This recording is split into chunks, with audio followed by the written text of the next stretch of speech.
Welcome to the audio edition of St. Giles in the Word for May 29th. Our readings today come from the New International Version, and we are reading from the Gospel of Mark, chapter 9, and we conclude our journey through Psalm 119 with verses 161 and 176. Let's begin in the Gospel of Mark. And he said to them, "Truly I tell you, some who are standing here will not taste death before they see that the kingdom of God has come with power." After 6 days, Jesus took Peter, James, and John with him and led them up a high mountain where they were all alone. There he was transfigured before them. His clothes became dazzling white, whiter than anyone in the world could bleach them. And there appeared before them Elijah and Moses, who were talking with Jesus. Peter said to Jesus, "Rabbi, it is good for us to be here. Let us put up 3 shelters, one for you, one for Moses, and one for Elijah." He did not know what to say. They were so frightened. Then a cloud appeared and covered them, and a voice came from the cloud. "This is my son, whom I love. Listen to him." Suddenly, when they looked around, they no longer saw anyone with them except Jesus. As they were coming down the mountain, Jesus gave them orders not to tell anyone what they had seen until the Son of Man had risen from the dead. They kept the matter to themselves, discussing what rising from the dead meant. And they asked him, "Why did the teachers of the law say that Elijah must come first?" Jesus replied, "To be sure, Elijah does come first and restores all things. Why then is it written that the Son of Man must suffer much and be rejected?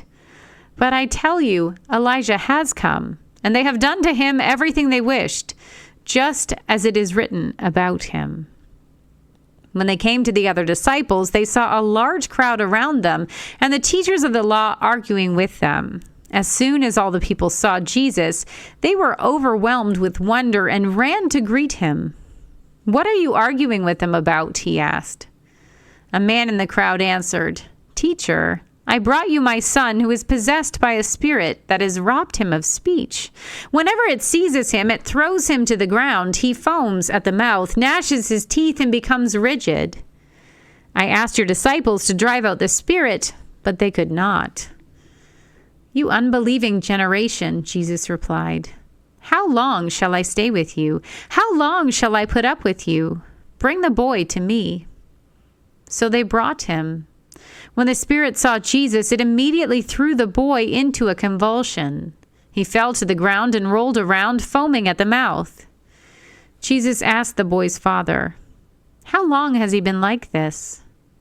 "From childhood," he answered. "It has often thrown him into the fire or water to kill him. But if you can do anything, take pity on us and help him."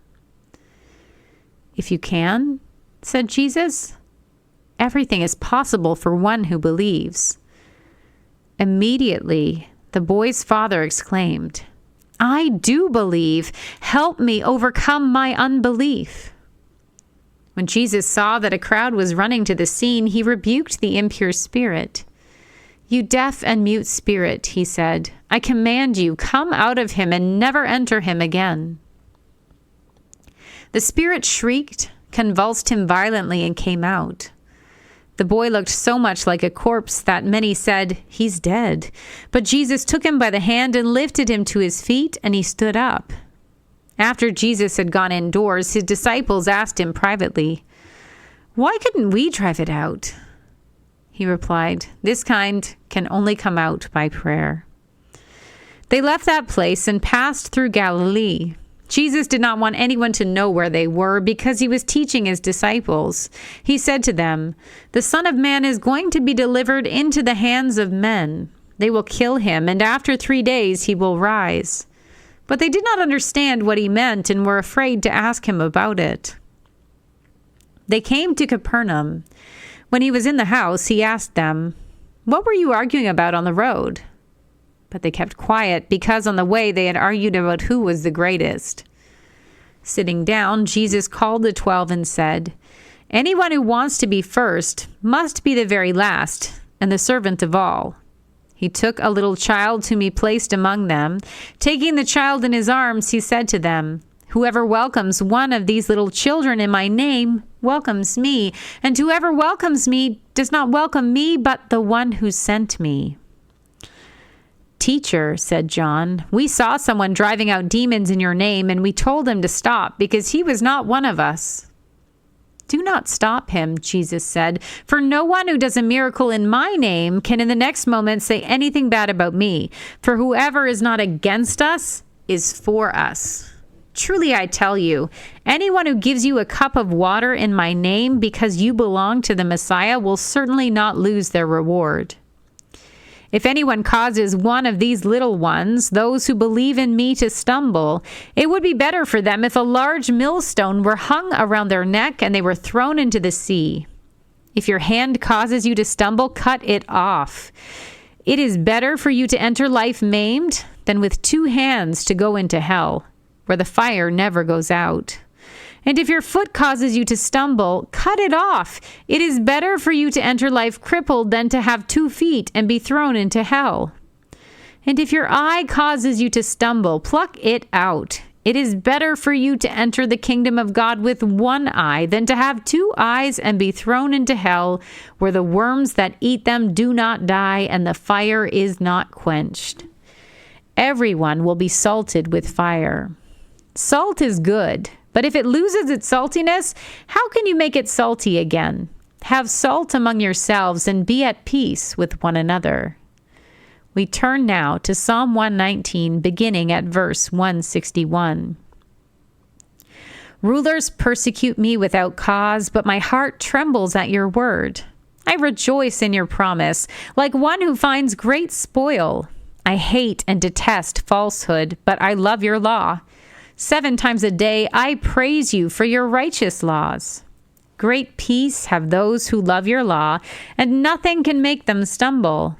I wait for your salvation, Lord, and follow your commands. I obey your statutes, for I love them greatly. I obey your precepts and your statutes, for all my ways are known to you.